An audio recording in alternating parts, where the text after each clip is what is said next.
Why a win for the New Orleans Saints is so incredibly important this week, the biggest threat that the Philadelphia Eagles present onto the field, and what the Saints need to do to get back to their winning ways this Sunday. We got all that and a little bit of lagniappe for you on this crossover Thursday episode of Locked On Saints.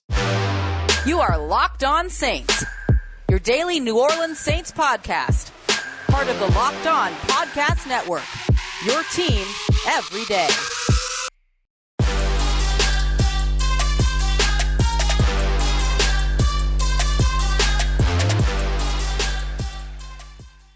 Eagles fans, Saints fans, welcome in. It is crossover Thursday right here on Locked On Eagles and Locked On Saints. As always, part of the Locked On Podcast Network, your team every day. We thank you for making Locked On Eagles and Locked On Saints your first listen each and every day. It's a battle on Sunday between the 4-6 Eagles at home hosting the 5-4 New Orleans Saints. I'm Louis DiBiase, host of Locked On Eagles, joined by my co-host for the day, the host of Locked On Saints. It's Ross Jackson. Ross, what's up, man? Long time no talk. We did this last year. It was the first start for Jalen Hurts, right? Carson Wentz had just got benched, and the new era had begun, and they haven't really looked back since. So it's going to be fun to see the rematch this year.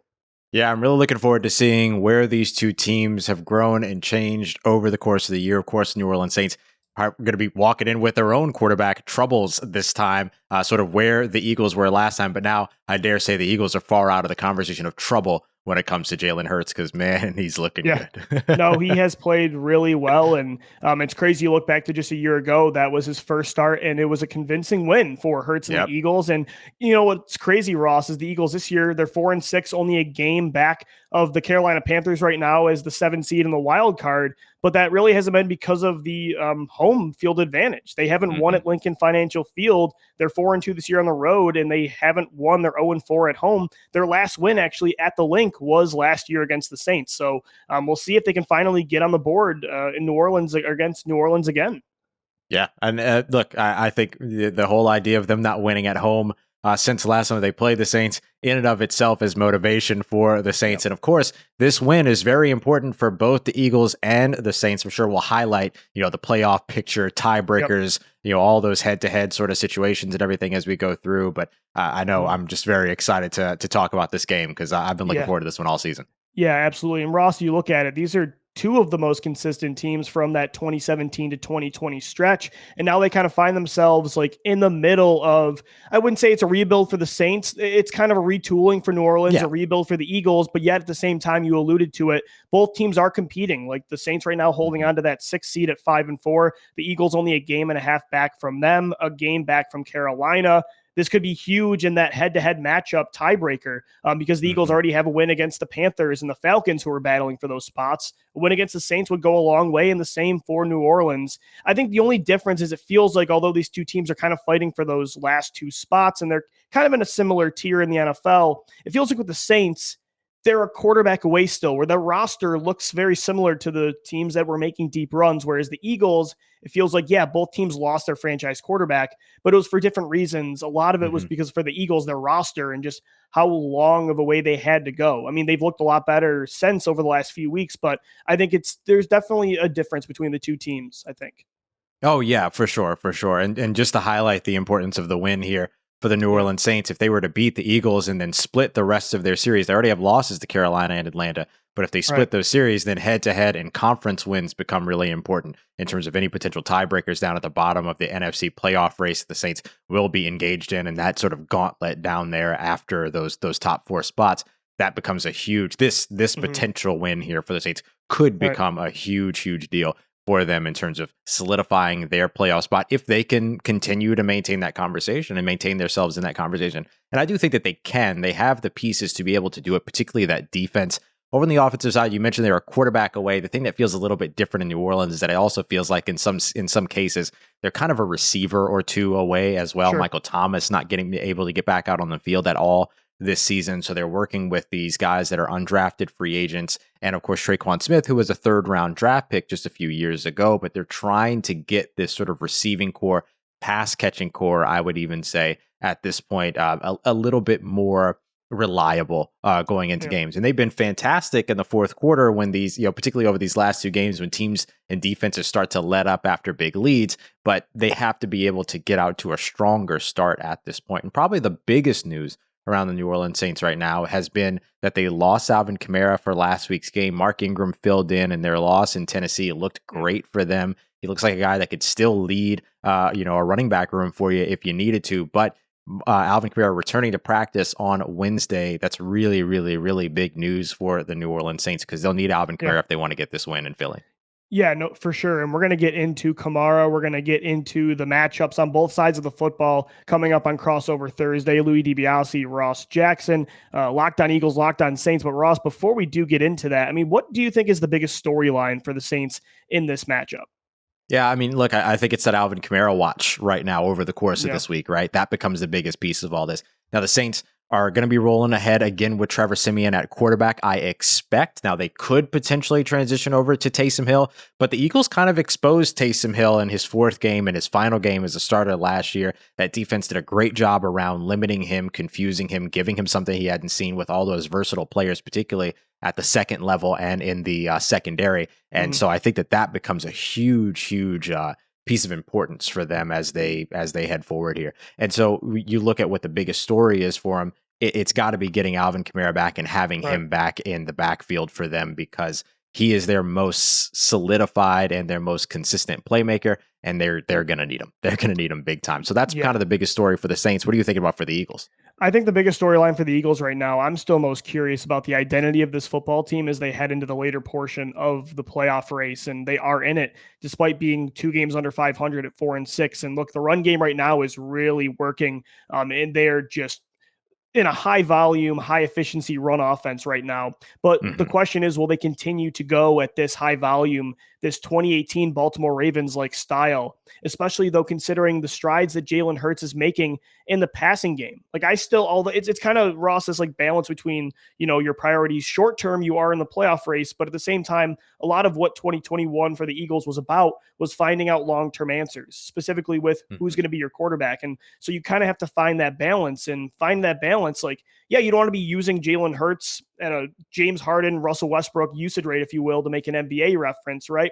But at the same time, right now, it's the complete opposite end of the spectrum. So I still want to see if he can look good like he is the past couple of weeks as a passer, but in a higher volume, when you need them to throw 30 plus times in a football game. So to me, although they're in a playoff race and this is a big game against the Saints, there is still some long-term storylines for me that I want to keep an eye out for. Yeah, absolutely. And look, this New Orleans Saints defense has been fantastic against the run. And I know very much that the Eagles have kind of shifted their focus over the course of these last 2 weeks, this two game win streak that these Eagles are on right now. They've been sort of that, I don't want to call them Baltimore Ravens run attack, but it's kind of seemed to be the theme for them, right? They've gone very run heavy. They did it phenomenally last week against the Denver Broncos, for instance. And so the Saints right now, number 1 team in the NFL when it comes to stopping the run game. And so you're going to have to be able to throw the ball up against this Saints defense. And they've shown a propensity to give it up, particularly in crossing patterns. Now, some of it is designed when they switch to zone and they leave, and that those are the options that they give you. But run after catch has been a big issue for the Saints so far this year, which could be good news for guys that, can turn on some afterburners, like a guy like DeVonta Smith, who has been fantastic so far this season and has looked phenomenal. We're going to get into the specific matchups coming out next. This is Crossover Thursday. Louis DiBiase of Locked On Eagles alongside Ross Jackson of Locked On Saints. And guys, today's show is sponsored by Get Upside. It's an incredible app that everyone who buys gas needs to know about. Get Upside. Our listeners are making up to 25 cents for every gallon of gas every time they fill up. Just download the free Get Upside app in the App Store or Google Play right now and use the promo code TOUCHDOWN and get a bonus 25 cents per gallon on your first fill up. That's up to 50 cents in cash back. Don't pay full price at the pump anymore. Get cash back using Get Upside. Again, just download the app for free and use the promo code TOUCHDOWN to get up to 50 cents in per gallon in cash back on your first tank. Some people who drive a lot are making as much as $200 to $300 a month in cash back, and there's no catch. The cash back gets added right to your account. You can cash out anytime to your bank account, PayPal, or e-gift card for Amazon and other brands. Just download the free Get Upside app and use the promo code TOUCHDOWN. Guys, this is Crossover Thursday. Thank you so much for making Locked On Eagles and Locked On Saints your first listen each and every day. It's Louis DiBiase and Ross Jackson. We're previewing a 1 p.m. battle on Sunday at Lincoln Financial Field between the 4-6 Eagles and the 5-4 Saints. A big game when it comes to this NFC wild card picture.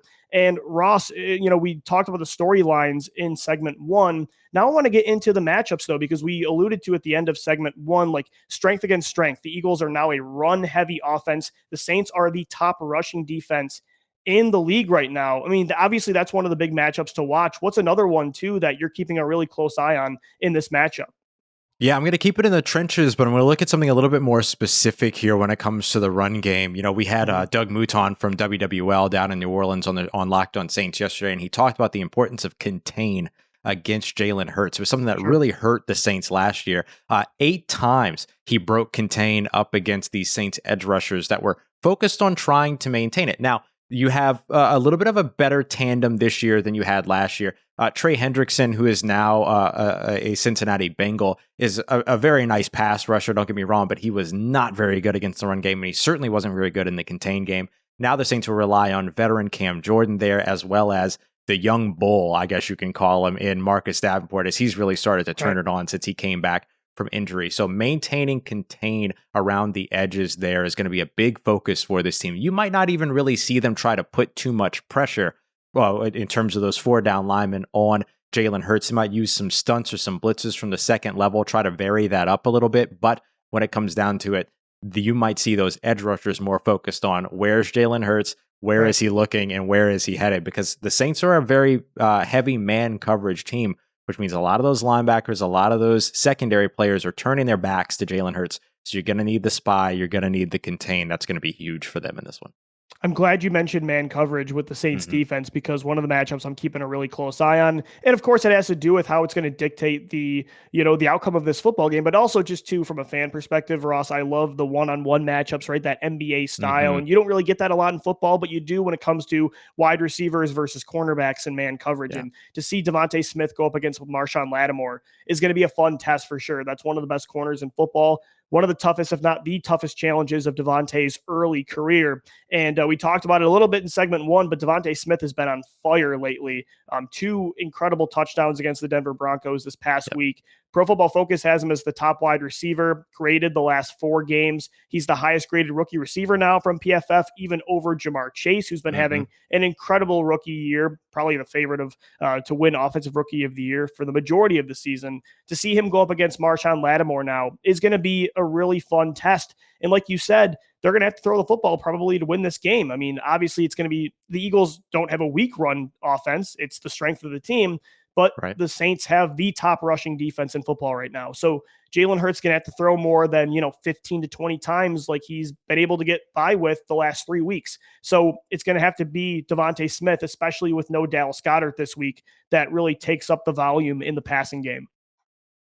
Yeah, I think that's going to be huge. And I'm glad that you mentioned Dallas Goedert, because that gets me to my second matchup, which is going to be the Saints linebackers and the middle of the field attack from the Philadelphia Eagles. What's the best thing that you can do for a young quarterback? Well, give him a running back that can catch, give him a tight end that can catch. And they got both of them in Philly. So I think that when it comes down to it, this matchup with Demario Davis and Quan Alexander, who are such a phenomenal linebacker tandem, and you're going to be able to do a lot of stuff with Demario Davis, Quan Alexander. Don't get me wrong. You're going to see them blitzing. You're going to see them in run coverage, but their coverage over the middle of the field and taking away some of these security blankets for a young quarterback like Jalen Hurts is going to be pivotal. Now, that the biggest issue is going to be, can they do it without also giving up a huge, opportunity for a big run from Jalen Hurts right up the middle or right through the B gap or something like that. So they're going to have to figure out exactly what that ends up looking like for them. But these 2 linebackers up against the attack over the middle of the field is going to be very, very important, because look, if I see it, every NFL team sees it. The New Orleans Saints have been very susceptible over the middle of the field, gave up 150 plus yards over just the middle of the field between the hashes up against Ryan Tannehill and the Tennessee Titans. If you have a young quarterback that can put passes out right in front of him and anticipate getting the ball across center and all that as these wide receivers are coming across the field, you're going to take that for a young guy. And so I think that should be something that Philadelphia looks to key in on over on the offensive side, particularly in the passing game so that they could set up those deep shots. I know Jalen Hurts completed the longest air yardage pass last week. I don't think that's going to be the last time this season that we'll say that, but I do think giving him that sort of close to a line of scrimmage, safety net kind of offense is not something that should be too far from the reality for Philadelphia, and something that New Orleans will have to be prepared for. Yeah, 100%. And Ross, to wrap up the matchups to watch here in segment 2, I want to get into flipping the script. The Saints offense against the Eagles defense. The Eagles defense, when it comes to the secondary, I actually feel like they've done a lot better the last month. Whereas the run defense now, which is normally, it's kind of the reverse of what the Eagles have been used to. It's been a strong run defense and a weak passing defense. The run defense has been quite an issue the last few weeks. Javonte Williams and Melvin Gordon really did what they wanted to until the game got out of hand and Teddy Bridgewater had to throw a lot. Flether Cox and Javon Hargrave should be one of the best defensive tackle duos in the league. Davian Taylor and TJ Edwards are playing a lot better at linebacker. And yet this, and Derek Barnett's supposed to be strong against the run at defensive end. And yet this run defense still is just allowing running backs to have their way each and every week. And, we'll see what happens with Alvin Kamara. But you mentioned how Mark Ingram looked really good for the Saints last week, right? Became their all-time leading rusher. And so they need to be able to stop the run so it doesn't open things up for an inexperienced, lower tier quarterback. That you really have to hone in on the run offense this week, and they have to get things right in that area because it normally is an elite trait for this Eagles defense, and that has just not been the case so far in 2021. So I'm really watching the trenches on the other side as well. Yeah, absolutely. I mean, look, games are won in the trenches. I know Doug Peterson, Sean Payton, they both believe, well, I guess not Doug Peterson, but I know that was a piece of Doug Peterson's influence that is probably still there with Sirianni. And then you look at what, Sean Payton has always built as well when it comes to those trenches, when it comes to winning those games. I think that's a huge one. We'll see if the New Orleans Saints wide receivers are able to come back off of another big performance or off of a big performance last week, particularly guys like Deonte Harris as well as Traquan Smith. But so far, that wide receiver core, that pass catching core has been concerning, I'll say, for the Saints. So we'll see what ends up happening there. And something to keep an eye out on when it comes to that run defense for the Philadelphia Eagles is right now the Saints have both of their tackles as DNP on the injury report coming out of Wednesday. So Teron Armstead missed last week. James Hurst stepped in place of him. If Ryan Ramczyk ends up missing this week, that could be huge for the New Orleans Saints. Even if they get Alvin Kamara back, they still got to be able to protect up front. So we'll see if they're going to be able to handle that. And we're going to see what these two teams are going to be able to handle when it comes to what a win would look like for either side. So we're going to break down this game in our final look at it before we get to this big matchup here in the NFC. But before we get to that in our crossover Thursday here, Louis DiBiase, Locked On Eagles, myself, Ross Jackson, Locked On Saints, want to let you know where you can get in on the action for this game as well. Don't just come and talk about it, right? Get in on some of that action because you can do that over at betonline.ag. Right now, the New Orleans Saints are underdogs in this one. The Eagles favored at home, -1.5. You think this is going to be that first win for the Eagles at home? You feel like the Saints can break their 2-game skid? Get in on it over at betonline.ag. And look, maybe you're not the type of person that likes to bet on your favorite football teams, things like that. I completely understand that, but don't worry. They've got you covered for first head coach fired right now. That's Mike Zimmer. That's up there at the top of that list. Odds to make the playoffs. You can even get in on the NBA, NHL, some MLB futures, and of course, even have your favorite Vegas casino games as well. So go and check them out at betonline.ag. And if you're a new customer, when you sign up, make sure you use the promo code LOCKEDON, LOCKEDON,